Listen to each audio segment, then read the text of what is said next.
Kit on.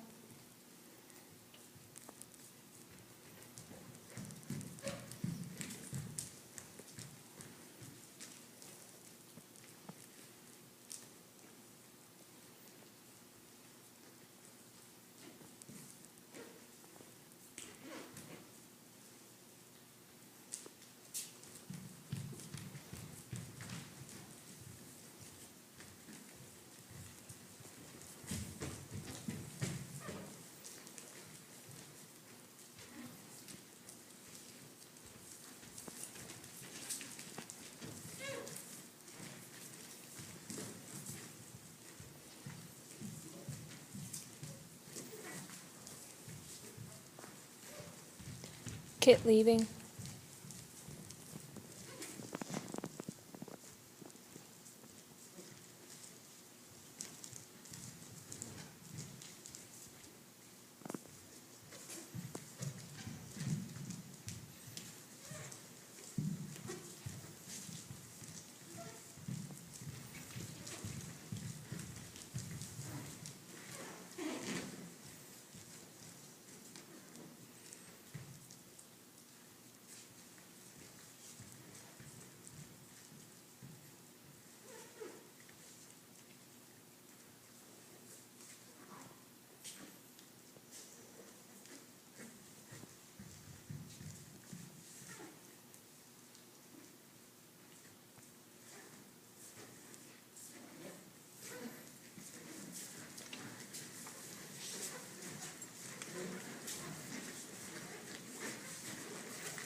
More is not always better. We were told that the global financial crisis of 2008 happened because irresponsible borrowers couldn't afford to pay back their loans. This is true, but it was also part of a much deeper problem. The issue is that our economic system is based on the need for continuous, perpetual growth. It's highly likely that we're already in the beginning of something much worse than a depression, even if bankers and government won't admit it yet. Fortunately, we don't need to hear it from them. We can tell that something's going on. We have the internet, and we can share information amongst ourselves. Maybe if we looked at this as an opportunity, we could just end up with something much, much better than we have now. I'm no expert, and I admit that I'm presenting a layperson's perspective, but I have done a fair amount of research on these subjects, and I think it's time that, as citizens, we stop being afraid and powerless in the face of the economy, and try to figure it out for ourselves. Become participants, not victims. Give us all a fair chance at seeking out opportunities for a future we want to live and thrive in. Okay, let's start with our banking system.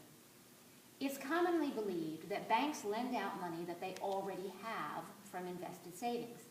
That would have encouraged a fairly stable system of banking. Instead, we have what is called a fractional reserve banking system. This means that banks can loan out almost all the money that gets deposited with them. For example, when you put $100 in a bank, they lend 90 of it to someone else, who then puts that 90 in their bank. Now there's 190 where there used to be 100. That $90 lent out will be deposited and 81 lent out again. In this way, money ends up being multiplied between 10 and 100 times. Sounds crazy, right? Less than 1% of the money in the economy is actual notes and coins. The rest are just numbers on computers created as debt. This system rapidly increases the amount of money in the economy, which fuels economic growth, allowing most of us the ability to pay back our debts with interest, but only so long as the economy keeps growing.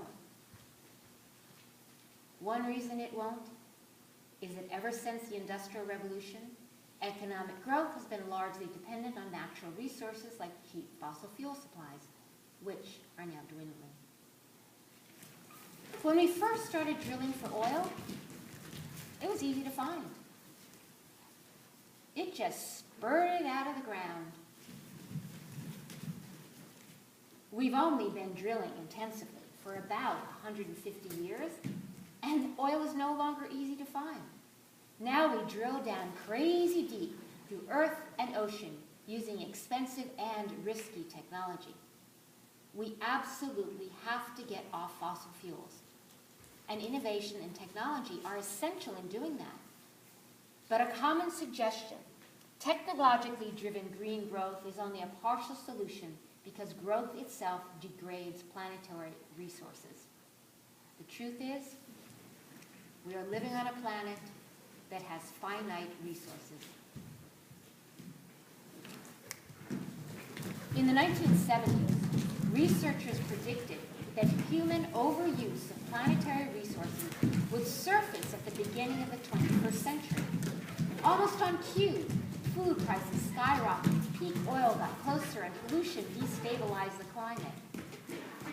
In 2008, financial collapse erased $1 trillion of debt, of wealth, and lost over 8 million jobs, and this was just for the U.S.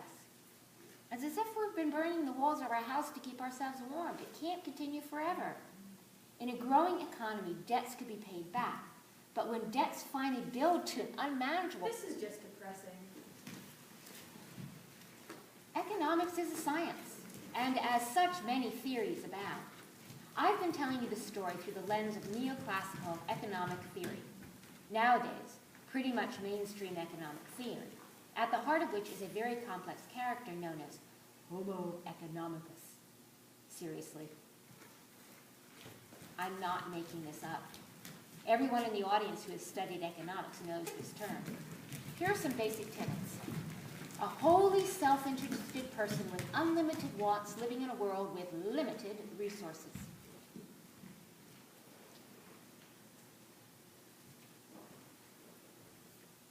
Which brings us to scarcity. In economic terms, it means simply that needs and wants exceed the resources available to them.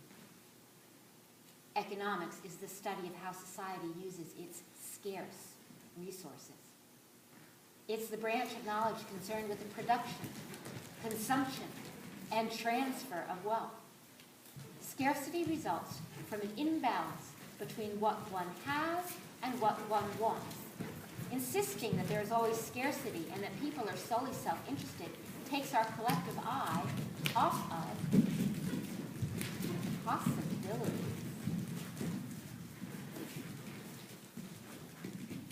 Nothing's ever good enough for as long as we live, but at intervals, a sweetness appears, and given a chance, it prevails. There is, at the present time, enough food produced on Earth to give the entire global population 3,500 calories per day. The problem of adequate food produced for every human being is no longer the mismatch between population and food production. Problems are maldistribution of resources and the absence of political will and know-how in both affluent and poor countries. So the possibility of focusing on something like redistribution might bring a tremendous source of well-being all around. What if we look for aspects of human life that don't obey the laws of scarcity? Love, for example. Empathy. Prayer. Love.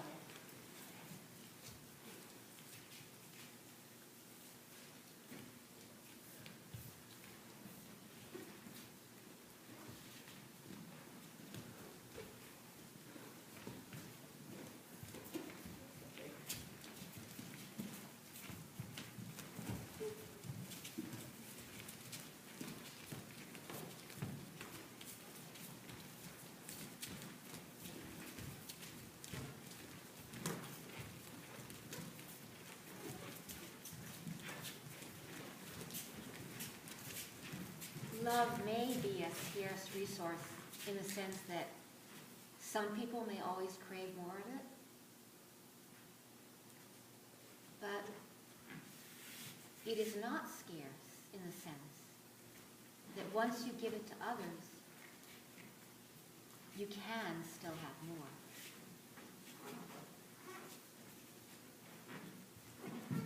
Maybe it's the binaries that get in our way.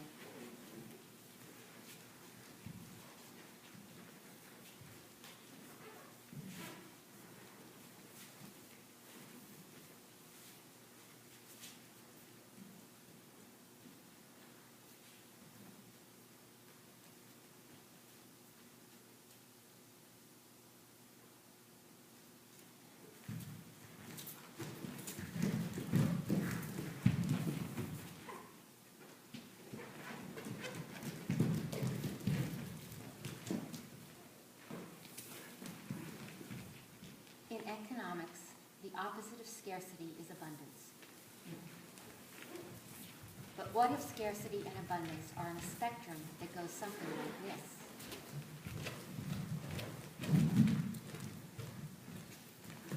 Scarcity, sufficiency, prosperity, abundance. Try it with self-interest. Self-interest, sympathy, empathy, altruism. If we concentrate on only one end of the spectrum, we lose out on possibilities. In small pockets across the U.S. and the world, people are busy creating lifestyles that offer a way out of the work and spend cycle.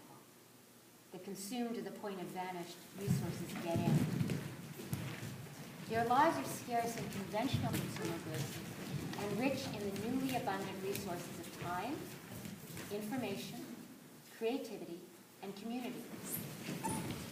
The slow food movement, DIY renovators, Craigslist users.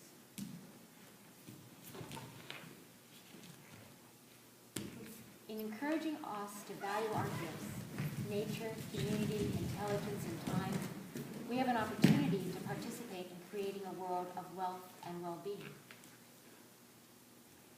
This is happening to all of us. So I'm asking you, even if this seems outside the realm of possibility, at least do some research. Check it out for yourself. You can decide what kind of future you want and start taking steps to make it happen. The more of us who start now, the more likely this transition is to be peaceful and just, and perhaps even exciting and promising. Like I said, this is just my opinion, but at least let's be aware.